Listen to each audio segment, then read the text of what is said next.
आज Doubtnut app download करें। Doubtnut पर अपने सभी गणित, रसायन विज्ञान, भौतिक विज्ञान और जीव विज्ञान के डाउट्स का करो सफाया। बस प्रश्न की फोटो खींचो, एक ही प्रश्न को क्रॉप करो और तुरंत वीडियो सोल्यूशन पाओ। अभी डाउनलोड करें। प्रश्न है, कमरे में स्थित वायु को एक काल्पनिक विभाजन द्वारा 4:1 आयतन अनुपात के दो क्षेत्रों में पृथक करते हैं। कौन सा कथन सही है, हमें ये बताना है।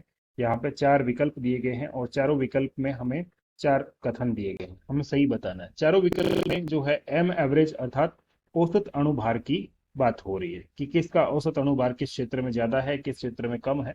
तो देखिए, यदि एम एवरेज औसत अणुभार की यदि बात करें तो औसत अणुभार क्या होता है, ठीक है ना।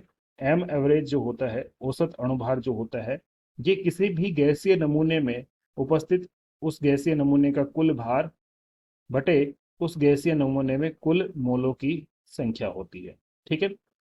ये औसत अणुभार होता है, ठीक है। अब गैस की अगर बात करें, यहाँ पे गैस कौन सी उपस्थित है, यहाँ पे वायु उपस्थित है। वायु में मुख्यतः कौन सी, नाइट्रोजन और ऑक्सीजन गैस उपस्थित है, ठीक है। अर्थात यहाँ क्या कर रहे हैं कि एक कमरे में जो उपस्थित गैस है, ठीक है ना, उस गैस को हम दो भागों में विभाजित कर रहे हैं, जिसमें से एक भाग का और दूसरे भाग का अनुपात कितना है, 4:1 है लगभग, ठीक है ना। अर्थात इसका आयतन 4 गुना है किसके, इसके आयतन के, ठीक है ना। तो देखिए, ध्यान देने वाली बात है कि कमरे में यदि तापमान और दाब की कंडीशन समान है तो हम आदर्श गैस समीकरण द्वारा पीवी बराबर एनआरटी द्वारा क्या बोल सकते हैं कि देखिए, ताप और दाब अगर समान है तो आयतन जो है वो मोलों की संख्या के समानुपाती होगा। अर्थात यहाँ पे मोलों का अनुपात भी क्या होगा, यदि इस पात्र में यहाँ पे n मोल हैं गैस के, तो हम बोल सकते हैं कि 4 गुना वाले में मोलों की संख्या भी कितनी हो जाएगी, 4 गुना हो जाएगी।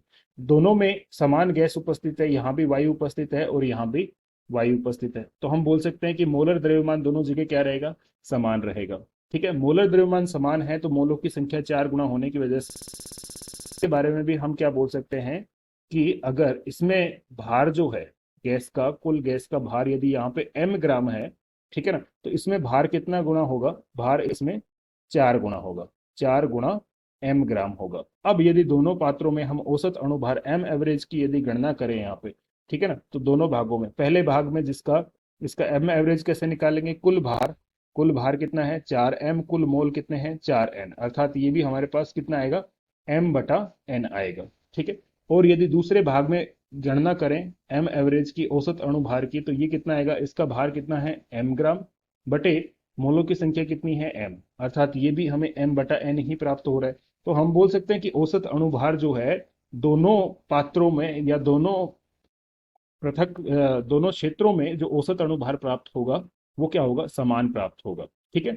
अब विकल्पों पे दिए गए विकल्पों की बात करते हैं। पहला विकल्प है, अधिक आयतन वाले क्षेत्र में स्थित वायु का एम एवरेज कम आयतन वाले क्षेत्र के एम एवरेज से आधा है। ये बात क्या है, गलत है। एम एवरेज क्या होगा, समान होगा। दूसरे में भी 2 गुना है, तो ये बात भी क्या होगी, गलत होगी। तीसरे में दोनों क्षेत्रों का एम एवरेज समान है, तो यहाँ पे तीसरा विकल्प सही है। चौथा विकल्प है, अधिक आयतन वाले क्षेत्र में स्थित वायु का एम एवरेज कम आयतन वाले क्षेत्र से एम एवरेज से 3 गुना है, तो ये भी बात क्या है, गलत है। अर्थात फिर इस प्रश्न का जो सही उत्तर होगा वो होगा विकल्प सी।